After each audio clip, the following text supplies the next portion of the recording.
Hello friends, Dale here, Three Generations, welcome.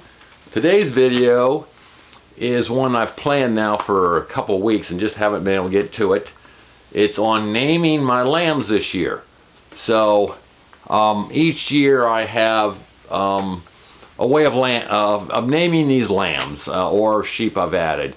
And the first year we kind of haphazardly, some of those were ewes that we got that didn't have names, and some of them were lambs, even ones that we brought in onto the farm that were just lambs. But anyhow, then the second year I decided it's too confusing to have names all over the place, and the way my brain works, it'd be nice to start with A's. So we all had all names that started with A's that year. So like we had Ashley and Awesome, and I don't know, maybe some of you even helped us come up with some names that year. And then the next year was B. So Benji, a ram I still have that I'd like to sell because I don't really use him because I have his dad that I'll use this next year. And then last year was C. So one of them was Cherokee Claire, kind of honoring our granddaughter whose name is Claire. And Kendra, my wife, and our daughter and her daughter are all registered the Western Band of the Cherokee Nation. So anyhow, so this year I had planned all along to go with D's. This would be the D year. Well, as we got closer to lambing season starting this January, I realized that this is the 500th anniversary of Anabaptism Mennonites. That church started 500 years ago on January 21, 1525. And it started near Zurich, Switzerland, where some former, I guess they'd have been, some of them would have been studying for priesthood. They had been following what had happened so far in the early Reformation. So like Martin Luther would have been one of the people that they probably heard and listened to. But they felt like the early leaders were not taking the Reformation far enough. So there was a small group there meeting near the big cathedral there in Zurich. And I was thinking the little village was called Zolikon, but this is like, you know, for me studying this stuff in high school and a little bit in college and then doing some tours of that area. I may have the wrong name, so don't hold me to that, Zolikon. But anyhow, there was a home of Anna Mantz. Some people spell it M-A-N-Z, and it's also known as M-A-T-Z, Mantz. One of the early leaders was Felix, her son. There was George Blaurock and Conrad Grebel. And they had been, there were other people. They were meeting like in a small group in Anna's home. On January 21 of 1525, they decided that there should be, I don't know if this is how I don't remember the exact details, but it came to a point where they realized that there needed to be an adult baptism, a confession of faith that was adult. At that point, the church, it was a infant baptism, a baby baptism. They would just automatically, if you were part of the Protestant movement, the Catholicism, babies just got baptized and then they were considered Christians or Catholic or whatever. And these leaders felt like that is not how one becomes a Christian.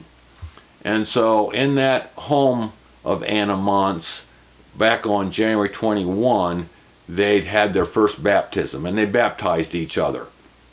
Well, that baptism didn't go over so well in Zurich amongst the government, amongst the leaders of the Catholicism.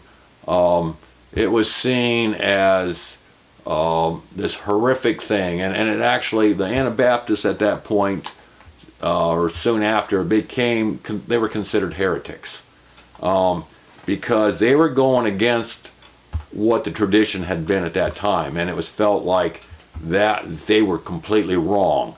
Well, what happened is, in this small group, they started studying the Gospels. They started studying the Word of God, and they felt like one needed to confess their sins and be of an age of accountability before they would have a sign of joining the church.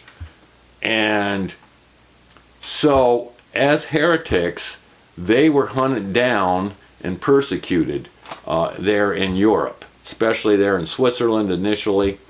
They were burned at the stake. They were their tongues. Some cases, their tongues were cut out. They were treated absolutely horrific from all sides of the picture, from the Catholics to the Protestants to the government. And so there was great persecution. Eventually, some of them went to the mountains, the Jura Mountains, to hide, to take protection. The Swiss government had decided if they'd go there and they wouldn't proselytize or give witness, that'd be okay. Catherine the Great in Russia, modern day Russia, realized that these were good farmers, and she invited them to, I believe it was Ukraine, to start growing wheat there, and they became famous for their wheat growing and helping that economy. Others, William Penn invited them to Pennsylvania, to a land of freedom. A peaceable kingdom is what he referred to it as, where Native Americans and the whites from Europe could live at peace with each other. So anyhow, I decided to honor Anabaptist leaders by naming my lambs after them. Shoot, I thought the video was running and it wasn't. But I helped to break the sack off of this baby and get it to where it could breathe. It had lots and lots of heavy stuff on it. You want to get up? Yeah, look at this heavy. Look at that heavy. That one, if Mama didn't get to it to help lick it off, that one could have died. But anyhow, I was here. I saw it. I helped it get out of that sack. Shall we move you up front there too so Mama can work on you some? Yeah, shall we move you there? Let's move you there. Let's go ahead and move you there. Let's go up here, baby. Come up here. There, Mama. There's another one of your babies. Yeah. You can work on both of them. There, guys. Come here. Come here. You guys are getting so big, aren't you? Yeah. Hi there, Mama. Hey, Shannon. Hi there. How you doing there, Shannon? Yeah, you're going to stay in here, honey. Yeah, so this is Shannon. So, Shannon, a Finnsheep ewe, had triplets, and so their names became Anna Mantz. There was one ewe and two rams, and George Blaurock and Conrad Grebel. So those are the ones I named. I named those three lambs, one ewe and three rams, after three of the early Anabaptist leaders.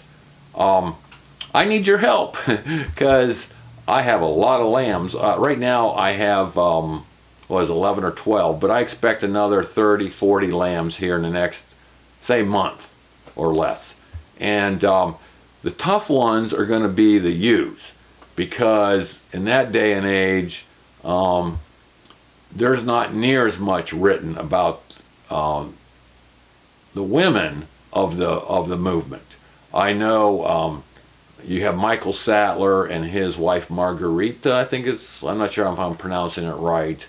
And you have Barbara, who I believe was the wife of either Conrad Grebel or George Blaurock, I believe, but I might not be remembering that right either, you know. So anyhow, if you guys out there could help me, those of you who are Anabaptists or even just interested in the subject matter, if you could do some research and help me on names, I'd really appreciate it. Thanks so much for watching this video and have a blessed day.